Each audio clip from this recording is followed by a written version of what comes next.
Ate ko, huy, ang ganda mo naman. Hala, ikaw din, madam. Pero, bakit parang init naman ang pupuntahan nyo? Oo nga, madam. At saka, Baguio yung pupuntahan natin, pero bakit parang pang Boracay yung outfitan mo dyan? Ano ba kayo? Di ba kayo updated? Change of plans na. Pupunta na tayo sa Boracay. Legit ba? Bakit naman po biglaan? Paano yan hindi na po yung kasama sa plano?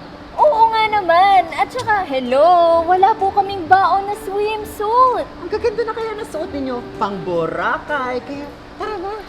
Hala ma'am, wala pa po kaming pambili ng ticket. Hindi po talaga kami handa para rito. Paano ba yan? Magpapaiwan na ba kayo?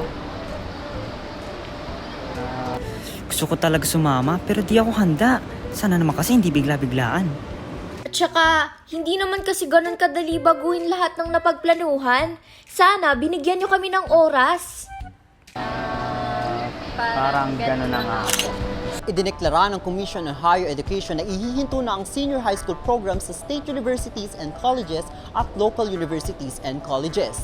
Ano nga ba ang implikasyon nito para sa mga mag-aaral? Batay sa CHED Memorandum, hindi na popondohan ng gobyerno ang mga mag-aaral at guro na lumipat ng SUCs and LUCs para mag-senior high school. Pero ang mag-aaral na maging baitang 12 sa susunod na taon ay eksepsyon dito. Ang mga SUCs at LUCs na mayroong laboratory school ay maaari pa rin tumanggap ng estudyante ngunit hindi na sila makatatanggap ng vouchers. Sa planong ito ay may iwang dehado ang 17,000 na mag-aaral na nangangailangan lumipat sa panibagong pribado o pampublikong paaralan. Bukod pa rito, pati ang mga kaguruan at non-teaching personnel na naglilingkod sa SHS program ay nasa bingit din ng kawalan ng trabaho.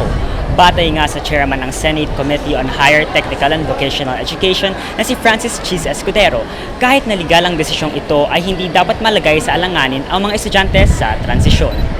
Kaya naman, bilang tugon sa dilema, inirerekomenda ng Teachers Dignity Coalition or TDC at Samahan ng Progresibong Kabataan o SPARK na mas pahabain pa ang K-12 transition period upang masigurado na makakayanang tanggapin ng mga paaralan ang mga karagdagang displaced learners. Sa ganitong paraan, hindi magiging siksikan sa mga silid at hindi kakapusin ang kalidad ng edukasyon.